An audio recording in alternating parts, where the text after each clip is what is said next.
الحمد لله وصلى الله على نبينا محمد وعلى آله وسلم أما بعد فنبدأ إن شاء الله. Donc nous avons vu al-ism wal-fi'l wal-harf et la définition de ce qu'est un ism, un fi'l et un harf.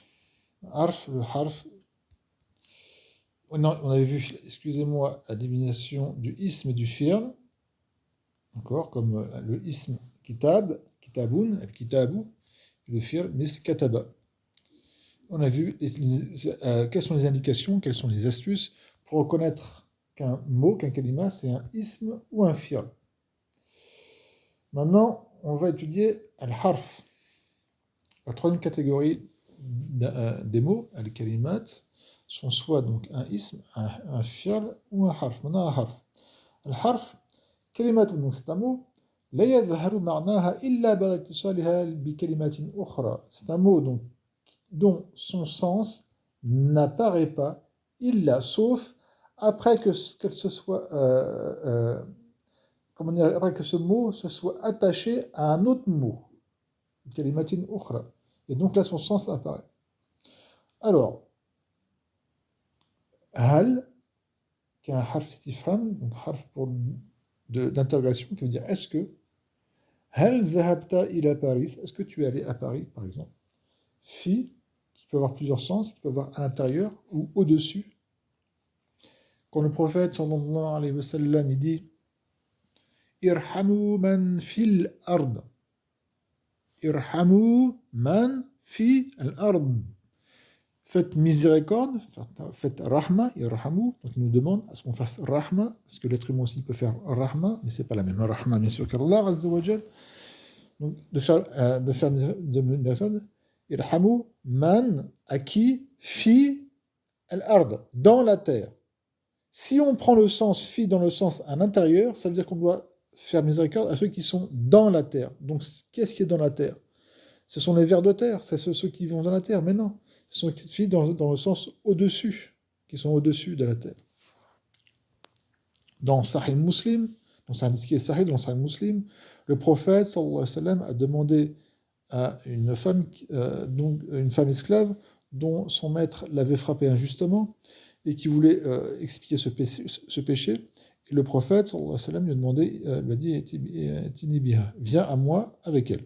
Il lui a posé deux questions. Donc le prophète, sallallahu alayhi wa sallam, a demandé à cette femme esclave, Man ana, qui je suis? Qalat, elle a dit, Anta Rasulullah, toi tu es le messager d'Allah. Ensuite, il a dit ceci, Aïna Allah. Aïna Allah, où est Allah? C'est simple, la phrase elle est très simple. Aïna Allah, où est Allah? Donc c'est dans Sahih Muslim. De ceux qui disent non, il ne faut pas demander où est-ce qu'Allah, etc. Donc c'est-à-dire que le prophète, il demande des choses qu'il n'a pas le droit de demander. Si, on a le droit de demander. Et la réponse, donc, et la femme, elle a dit, Qalat, fi sama, fi as-sama, fi as-sama. Est-ce qu'il faut comprendre à l'intérieur et dans le ciel? Non, c'est comme on dit en français. Au ciel, et au-dessus du ciel, au ciel. Il n'est pas ce que je vous rappelle, et ceux qui ne sont pas musulmans et qui écoutent, Allah, Dieu avec un D majuscule, qui est Raïn Marlou, qui est incréé, et toute chose est créée, l'espace est créé, le temps est créé. Il n'est pas à l'intérieur. Parce que si on dit que Allah est, par exemple, Dieu est à l'intérieur du ciel, c'est-à-dire que le ciel il est plus grand que lui. Et ça, c'est du koufr, c'est la mécréance, c'est de l'hérésie. Allah est plus grand que tout. Il ne peut pas être à l'intérieur d'une chose. Donc, fils sama, c'est dans le sens au-dessus du ciel. D'accord? Il est au-dessus du ciel, au-dessus du trône. Et ça, c'est dans Sahih Muslim. Pour ceux qui ne. Et c'est aussi l'imam Malik, comme je l'ai déjà dit, hein, ça, c'est aussi la croyance des Sahaba, de l'imam Malik et de plein de savants. Sur cela. Et le mot fi, dans le sens au-dessus, est utilisé aussi dans le Coran par rapport quand Pharaon a demandé à ce qu'on crucifie les magiciens qui s'étaient repentis de leur magie, parce que le magicien, du coup, qu'ils avaient cru au prophète Moussa, et donc ils sont devenus croyants, à ce qu'on les crucifie sur des troncs de palmiers, fi, les mots fi, et c'est pas à l'intérieur des troncs, non, c'est sur les troncs. Donc ça, le mot fi a plusieurs sens, hein. soit à l'intérieur, soit au-dessus, et d'autres sens aussi. Ila, qui veut dire généralement vers, mais ça peut avoir autre sens que vers. La, qui est la négation, ou ça peut être aussi un nahi, donc l'interdiction. La tadhab ila Paris, ne va pas à Paris. Donc là, c'est suivant le sens. Il y a aussi d'autres sens. Hein. Ça peut être aussi seulement un silat tawkid, c'est-à-dire qu'il n'y a pas de sens de négation, mais seulement pour confirmer quelque chose. Na'am, qui est un harf, veut dire oui, comme on dit en français. Hein. Et là, c'est le nom. In, qui a plusieurs sens. Alors sachez-le, si vous êtes débutant, peut-être que vous connaissez seulement que in, c'est un harf jazm ou shart. C'est une harf de condition et de short de jazz et jazz qui fait majzoum, mais sachez que cette prononciation-là, in, peut être aussi autre chose. Ça peut être inna, à qui on enlevait le shadda, donc il reste in. Et ça peut être aussi la négation, comme là. Eh oui, in peut être aussi une simple négation comme là. Donc, mais ça, dans tous les cas, ce sont des huruf. ليس للحرف علامة يتميز بها.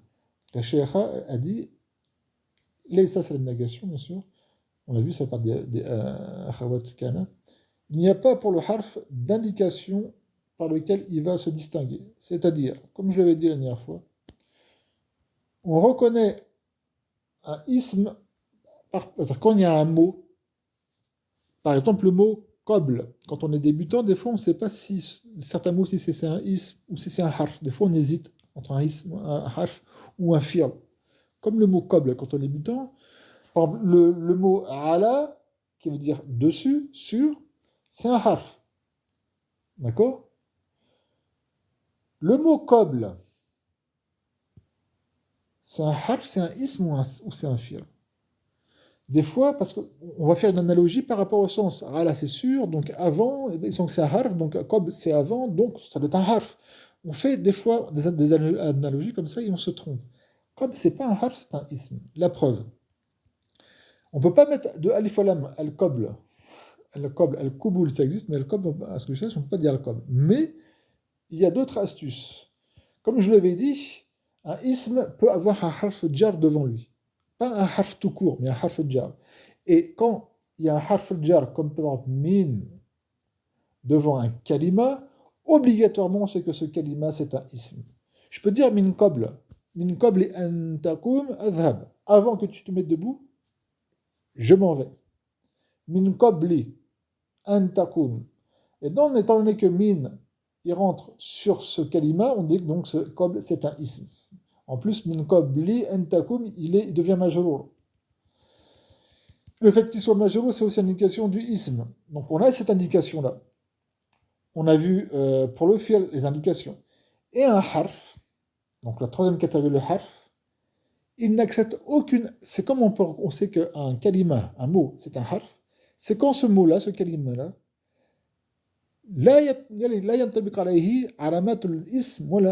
c'est quand on ne peut pas appliquer sur lui les indications du ism, les indications du fi'l. Donc quand un mot, on ne peut pas lui donner les indications du ism, on sait que c'est pas un ism, on ne peut pas lui donner les indications du fi'l, on dit que c'est pas un fi'l, donc il reste quoi? Donc il reste un harf. C'est comme ça qu'on reconnaît un harf. C'est quand c'est le kalima qui n'accepte ni les indications du ism, ni les indications du fi'l. المزيد من المعلومات تمرين يعني exercice vous devez faire بين الاسم والفعل والحرف مما يأتي c'est simple donc بين في الأمر donc éclaircit on va dire désigne le nom le fi'l le harf dans ce qui vient donc là il y a trois phrases et il faut dire dans toutes ces phrases, tout mot, tout kalima qu'il y a, c'est quoi? Est-ce que c'est un ism, un fi'l ou un fi'l? Est-ce que c'est un ism, un fi'l ou un fi'l?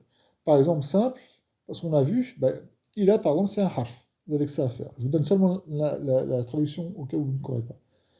Fatima est allée à l'école. Madrasa, c'est l'école. Hein. Donc Fatima est allée à l'école. Alors ceux qui disent Fatima est allée à la madrasa, vous essayez de mélanger du français et de l'arabe. C'est comme si quelqu'un disait en arabe Zahabat Fatima, il a école. tu vas dire, ah non, qu'est-ce que tu rentres un mot en français en arabe? Bon, c'est la même chose, être gentil, mais quand vous parlez en français, parlez en français. Rajoutez pas des mots en arabe ou en chinois ou en anglais ou je ne sais quoi. Barakallahu fikum. Apprenez l'arabe, ça c'est. Masha'Allah. Mais ne faites pas de mélange, de mauvais mélanges dialectales qui sont nauséabonds, entre guillemets, et qui polluent notamment la compréhension de la langue arabe, pour notamment les Arabes dans les pays arabes, et qui soignent de plus en plus à la compréhension du Coran, des hadiths, etc. Waliyadu billah. Alors pourquoi j'ai pas dit elle est partie, Fatima à l'école, et pourquoi je dis Fatima est partie? Parce que je vous répète, en arabe, on commence par le verbe et ensuite il y a le sujet. En français, c'est le contraire. On commence par le sujet et ensuite vient le verbe. Bon. Si je traduis par Zahabat Fatima Madrasa par elle est partie Fatima à l'école, c'est faux. Parce que elle est partie Fatima à l'école, c'est pas comme ça. Alors en fait, je dis Fatima Zahabat ila al-madrasa. هل رجع رشيد من المجد? Est-ce que Raja, revenir, retourner, ça veut dire revenir. Rachid, le nom d'une personne, Rachid, min al-Majid, de la mosquée. Donc, est-ce que Rachid est revenu de la mosquée? Naam, Raja'a minhu. Oui, il est revenu de lui. Pourquoi de lui? Parce que le mot masjid en arabe, il est masculin. Et mosquée en français, c'est féminin. Sachez-le. Masjid, c'est masculin en arabe. C'est pour ça que c'est minhu et non pas minha. Et mosquée en français, c'est féminin. Une mosquée, on ne dit pas un mosquée. Là aussi, il y a certains qui veulent, qui veulent rentrer dans la langue française, je ne sais pas quoi, ils veulent faire des. Étant donné que masjid, c'est masculin, ils vont dire un mosquée.